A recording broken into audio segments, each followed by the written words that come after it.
This movie we're watching was made using a photographic process almost 100 years old. But in fact, the images we are seeing here are coming from this laser disc. This laser disc, virtually indestructible, it carries an incredible amount of information and allows for random access. Now, up until now, laser discs had very little to do with computers. But watch out, the lasers are coming. Next on the Computer Chronicles.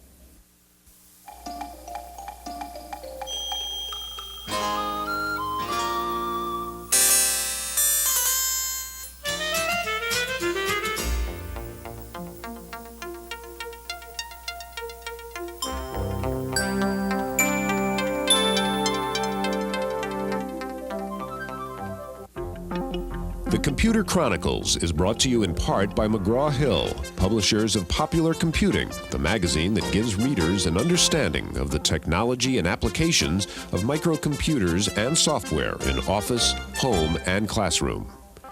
Popular Computing, the authoritative microcomputer magazine from McGraw-Hill.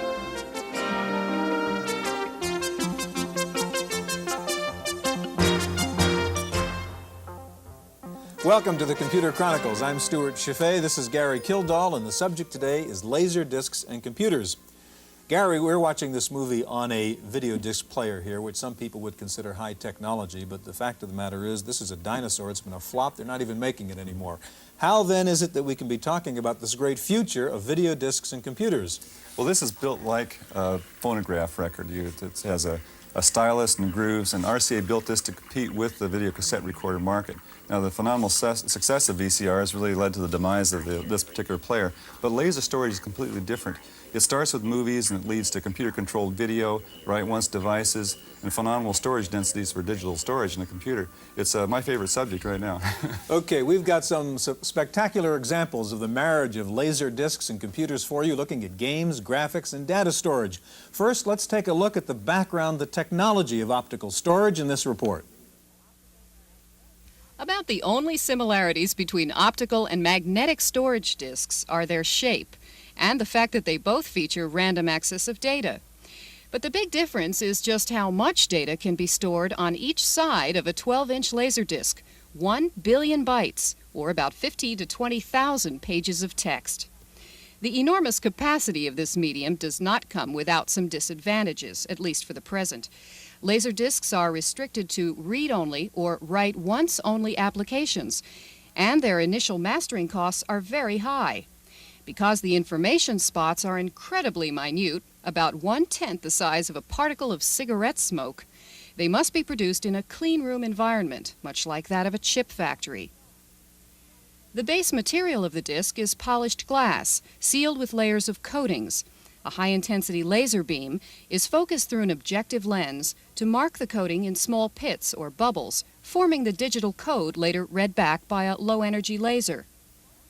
Like the technique used to make phonograph records, a master disc is struck from which a series of plates are formed.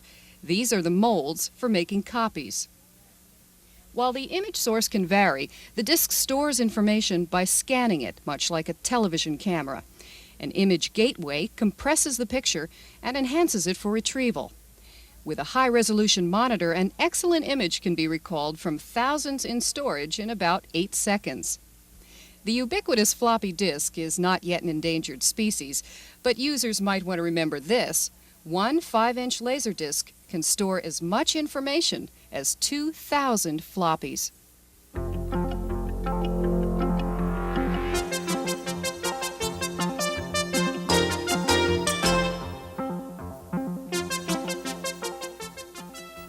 Joining us now is Jeffrey Tully of Pioneer Video, makers of video disc systems, and also Vladimir Langer of Sony, makers of compact discs for computer storage. Gary? You know, as I mentioned earlier, storage with laser storage technology is my favorite subject, so I have to leave plenty of time for the guests to talk. You can go first, Gary. Okay. I wanted to mention, first of all, is to kind of define the two different areas we're going to talk about. One of them is the full-size laser disc, and this is the sort of thing we see movies on, for example. And then there's a smaller compact disc, which I have here in my pocket, that was built basically for audio. Now, both of these devices are capable of storing digital information. This full-size disc could hold as much as, say, 1.5 million or 1.5 billion bytes of information, which is about the size of a law library. And the smaller one holds the equivalent of about 10 encyclopedias. Just on the one disc. Just on that one disc. Now this happens to be a disc that's a write-once disc. It can be written one time. It's built by a company called Optical Disc Corporation, but most of these are read-only memories. Now Vladimir has an interesting device here, the Sony CD-ROM, and I'd like to turn it over to Vladimir to explain that. The CD-ROM is basically a disc which is manufactured by the same process as the audio compact disc. The only difference is that the CD-ROM is containing a digital data purely for computer processing. This innocent-looking disc can carry 540 megabytes of data. This particular disc has been pre-recorded.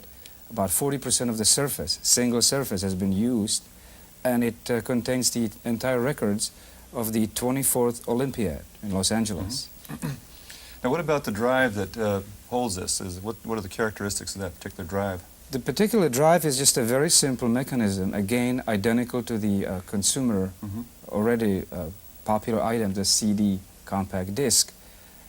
It's packaged in a 5¼ inch floppy format, which is a box of about 8 inches deep. So it looks about like the floppy drive that you normally see on a small personal computer thing. Exactly. Now what about the price? It seems like it'd be very low price if we're talking about basically the same mechanism then as a computer, as a compact disc. Obviously this item is going to be marketed in the OEM market, which will be, then the product will be incorporated in other manufacturer product. We're talking about 50 cents a megabyte. So the cost is not in the technology, but it's mostly in the information that's stored on that device. Exactly. When, Vladimir, are we going to see a computer with this compact disc storage system in it? We are making the evaluation units available first quarter of 1985, and we expect to have a few major customers by mid-85. So we'll see them actually in computer systems probably in the latter part of this next year, this year. And the major advantage, again, over magnetic storage? The major advantage, of course, is that it's virtually indestructible, and it's removable, which is gives a system user tremendous value. Today, the high-capacity discs are basically captive. The Winchester type of generation, they're sealed in a pure environment. This is a diskette which can be basically mishandled and still be perfect. Right. Now, even though this is a read-only device, its main purpose is really as a source of information rather than one that's going to be used for, say, archiving or backing up data from the main part of the computer system. Right? I think that the market still is defining its application, but there's a tremendous opportunity. This particular product has caused a tremendous excitement in the Library of Congress or various publishers. The educational market has, of course, been anticipating a tremendous growth and need for high-capacity devices. It could really change the whole printing industry. Absolutely. Let's turn to Jeff now. You've got all this wonderful, exciting-looking stuff here, and give me a description of what your system is. Okay. Of course, you've talked a bit about the laser video disc player that can play movies. That's one of the components here, the system. The second part here is a microcomputer, which is currently marketed by Pioneer in Japan. It's a format referred to as MSX, which is a software and hardware standard that a number of Japanese manufacturers have adopted. The unique features of Pioneer's version, however, is that it has built into it not only a Z80 processor and a graphics processing chip, keyboard, of course, and memory, a cartridge slot for plugging in game programs, but it also has a connector on the back which plugs directly into the video disc player. It's also taking video signals which come from the video disc player and combining the computer graphics and the video disc imagery on the screen. Right now, for example, the Sega logo and the Astron belt, which is a game program we have running here, that imagery is coming from the video disc. The push button, push start button and so on is coming from the computer. It's a graphic overlay. And in fact, before we began talking here, we loaded the program which controls this game also from the video disc. It's on the Audio 2 channel in a format very similar to what other computers in the home would use an audio cassette. So you don't have to have a read-only memory cartridge on this or a cassette or a floppy disk. The data comes right off of the disk itself. Right? That's right. So for distribution of games or conceivably educational programs and that kind of thing, You are able to bring in all of the things that one would normally have with a computer, the computer graphics and so on, but you can now also bring motion and still frame pictures that are full television quality, and even combine those two on the screen Okay, together. Jeff, before we run out of time, I want you to push start button like I'm telling you to do, and let's see what this looks like. All right. And tell us what you're doing as you do it. All right, we'll bring the audio up here from the coming through the computer, and you're seeing the spaceship move on the screen, which is under my control. That's a computer-generated graphic. The background spaceships and the sound effects, the firing sound effects, are computer-generated. The zooming sounds of the spaceships, when you hear them, are coming from the video disc. Now, one of the major advantages here is not that this is not just a linear movie that's playing, that the computer can actually go back and play sequences, replay sequences, and make branching decisions and play a segment that is not in the... Right. As a matter of fact, you'll notice order. here when I got shot that the shot coming from the spaceship was computer-generated, so that scene could be played with or without an aggressive enemy. He may move as a passive target, or I may be able to shoot at him depending on which level of the game I'm playing at, the level of difficulty. Now, this is showing us a game application, but there are hundreds of other applications where this kind of a computer system is hooked up with a video disc. For example, I guess educational applications would be one area. Have you had any experience with that so far? Currently, there's some people looking at those kinds of applications. Of course, this system itself is only marketing in Japan right now, and naturally the publishers there, there's been a very active Laserdisc industry there even before this system came out, with things like travel guides, encyclopedias of birds and fish and insects and so on. So yes, the education market has already seen the value of the video disc. And in the industrial market in the U.S., where more expensive and more sophisticated computers are used connected with the video disc, there are military simulators like tank gunnery and any number of very, very serious educational applications that are in use. Okay, we've seen one example of computer graphics overlaid on top of laser graphics. Now we're going to look at another laser system which not only has laser graphics, but artificial intelligence and speech recognition. So stand by as we get ready to play Thayer's Quest.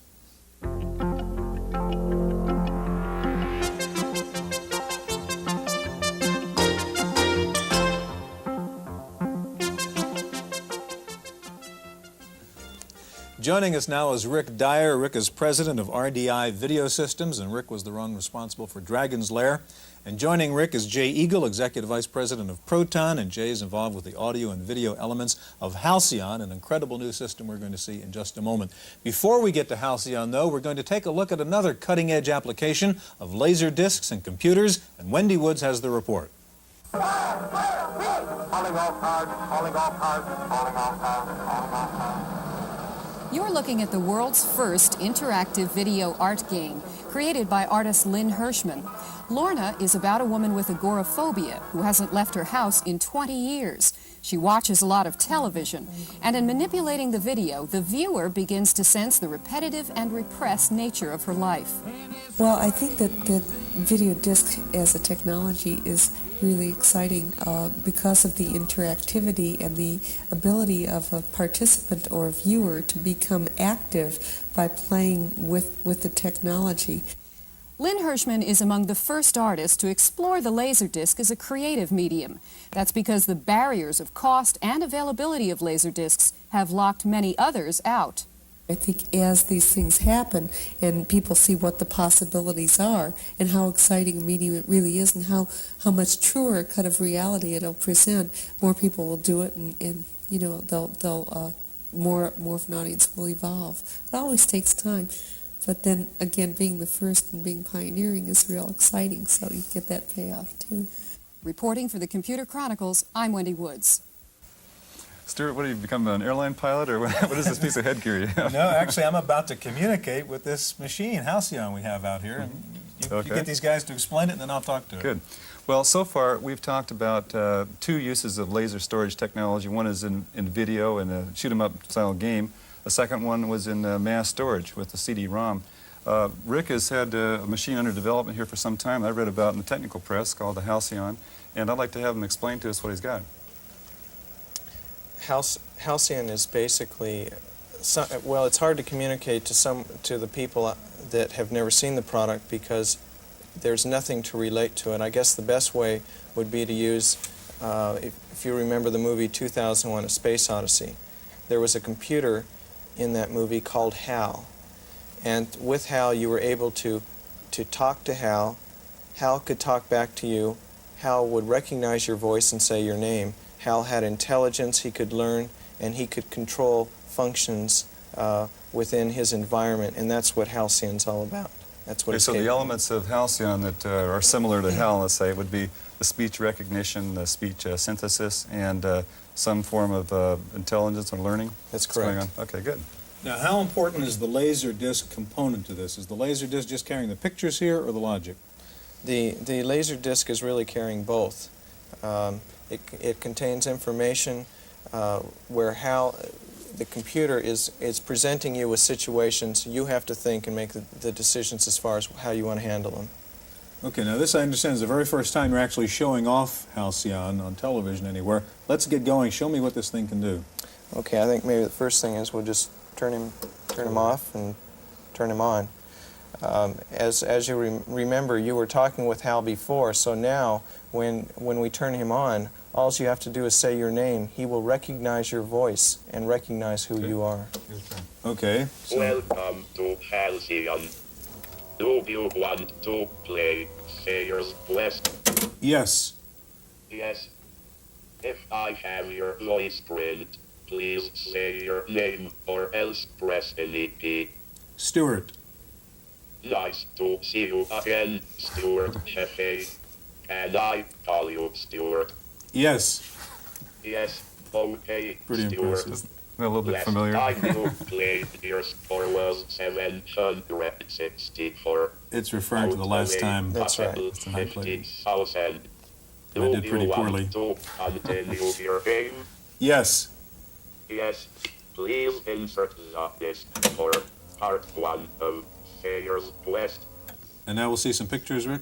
You'll continue right where you left off. Okay, now what you've done is really combine some technologies that have really been around. Well, you've got the recognition of speech, trainable speech recognizer is something that's available today, and also the speech synthesis is also something that's available. So you've combined in a package here that really makes a story and what is that unique part of it?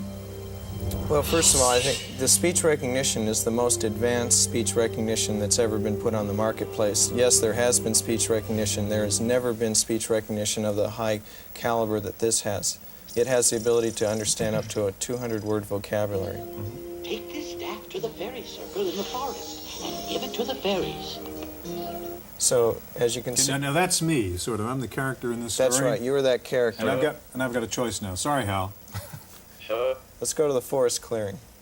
1. What? 1. Speak consistently, Stewart. 1. Sir, 2. 2. Is that okay? I mean, Sure. I'll try this different story then. Oh, fellow. Who are you? Nigel the huntsman.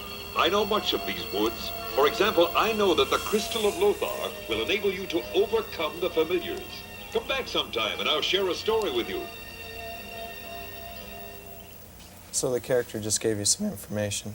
okay. And we're not moving linearly through the story then, right? I mean, it's branching depending on what That's correct. happens. Say again. When you're talking, he's listening to you. Sorry, Hal. You want me to unplug you so he Yeah, can't sure. hear you? I think we've gotten that point across. Now, what sort of learning goes on with Halcyon? Halcyon learns what your strengths are, what your weaknesses, what you like. And as you get involved in this adventure, whatever it is, whether it's learning history or playing football or in a fantasy like this, he will ask you questions and learn about you. And as you go through time and the more you interact with him, the more he learns about you as a personality. Is there artificial? You were mentioning that there was some artificial intelligence use in the machine. Does it actually extrapolate or anything beyond just beyond? Well, it asks questions from recognizing- you, and it learns based on your So answers. It recognizes the words that you've. Now, each time that you come up, another user comes up, then you train it for a separate set of words. Then. That's correct. Okay. So when I was talking to it, it knew my history from the previous playing session to some degree. That's right. What applications are there? I mean, this is a fascinating, sophisticated adventure game, but what applications would there be for Halcyon beyond that? I think maybe. I think Jay. that the relationship to 2001: A Space Odyssey and the HAL 9000 computer is applicable here too for future applications of the technology, because as Hal in the spaceship was able to control the environment in which he operated through communications, and by the way, communications were conversation with the human element, the same thing will happen in halcyon technology. The next generation of applications will clearly be communication between the user, the consumer who operates halcyon, and the ability for halcyon to control the audio-video system, open and close the doors. It has a calendar clock built in, so halcyon, so for example, you're saying basically this is the tip of the iceberg. This is the starting point. We certainly don't want to promote it as a HAL or an AI machine in that sense. At this point, what you're basically doing is getting things rolling in a sense of speech recognition, synthesis, and so forth. HAL already has the artificial intelligence. What Jay was referring to is that HAL has already designed into him the ability to interface with any home computer or external peripheral or device that he can control or get information from or give information to. Right. So it's available in real now. But in a sense of what we call traditional AI, it really doesn't satisfy that criterion now. It's a sense of real intelligence. I think that'd be fair to say, wouldn't it? I think to the degree that intelligence is necessary for it to be useful in many ways to the consumer, it has real artificial intelligence. And in fact, to the point where what we typically think of as a robot, which is a little creature that goes around on wheels and sweeps dust off that kind of picture of a robot, this is a true robot. It serves the user in any number of ways that you choose to have it control or help you control your environment through conversation. That's the best kind of robot. It's without wheels. It's a real good starting point. It's a very impressive machine. Briefly, we have about 30 seconds. There's a history application you have on this. Explain that, Rick. The history is Voyage to the New World. It's about the history of John Cabot, who lived in 1498. But you learn history by going back in time and actually becoming a part. You go on. You are on the ship. Okay, pretty fascinating stuff. Halcyon, we'll play with you and talk with you later. Now, how far will laser discs and computer technology go? We have some thoughts from commentator Paul Schindler. How far are laser discs going? Well, this one is going to go into my compact disc player. I'm replacing my records with compact discs just as quickly as I can. And when laser discs become available as a computer peripheral, I'm going to start replacing my floppies. If you'd like a peek into the future of laser discs in the computer business, have a look at what compact discs are doing to the record business now. Let me show you. This is my current Brandenburg Concertos. It's an LP. There's a lot of noise on there besides the music. It's bulky. If I get my fingers on it, I ruin it, and it's only got 30 minutes of music on a side. This is my new compact disc version. And what a great name. It's so compact. Bach never sounded better. It's got an hour's worth of music. It doesn't matter if I put my fingers on it. Now, this is the floppy disk that we're all familiar with. It's just like the LP. You can wear it out. If you get your fingers on it, you're going to ruin it. I think laser discs are going to do to floppies what compact discs are doing to records, and that is to say it's going to replace them. But you can't write on a compact disc, you say. Well, by the 1990s, read-write laser disc units are going to make floppy disks just about as popular as punched paper tape is today. That's my opinion. I'm Paul Schindler.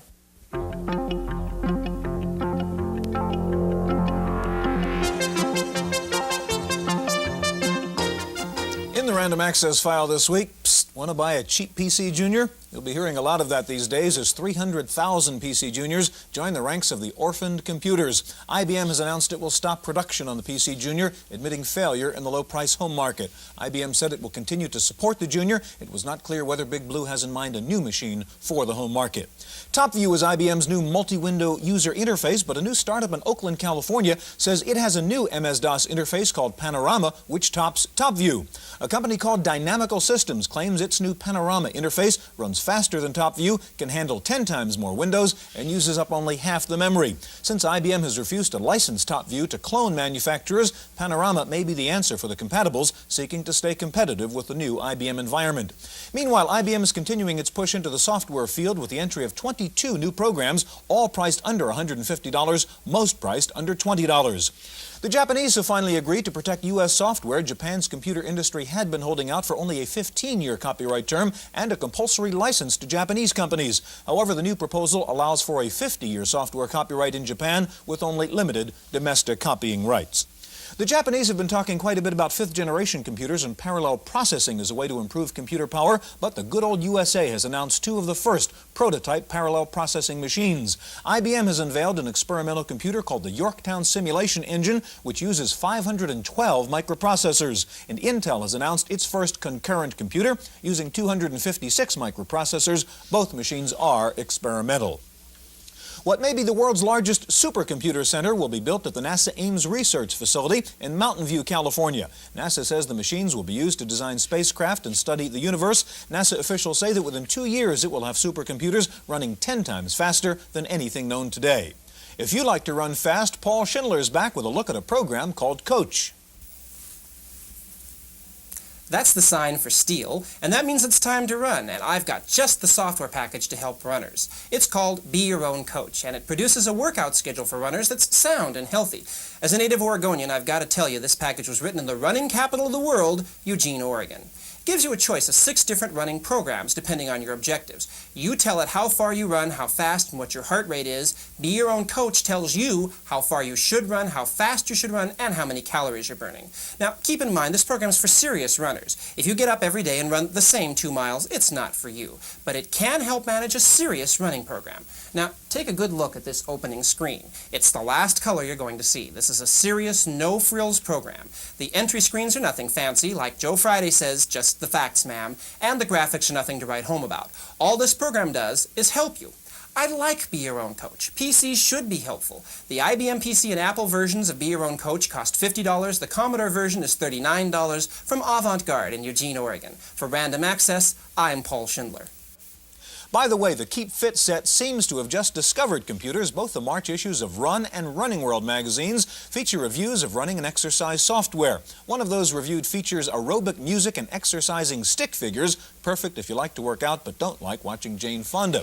Kodak is continuing its move from the chemical world to the magnetic world. Kodak announced this past week its plans to acquire Verbatim, the floppy disk manufacturer. Kodak had been selling disks made by Dyson. Does conversion to computers in your business eliminate jobs? Apparently not, according to a new study by a Menlo Park firm. The study showed that of firms recently converting to computers, 58% did not cut staff, and in fact 12% had to add staff.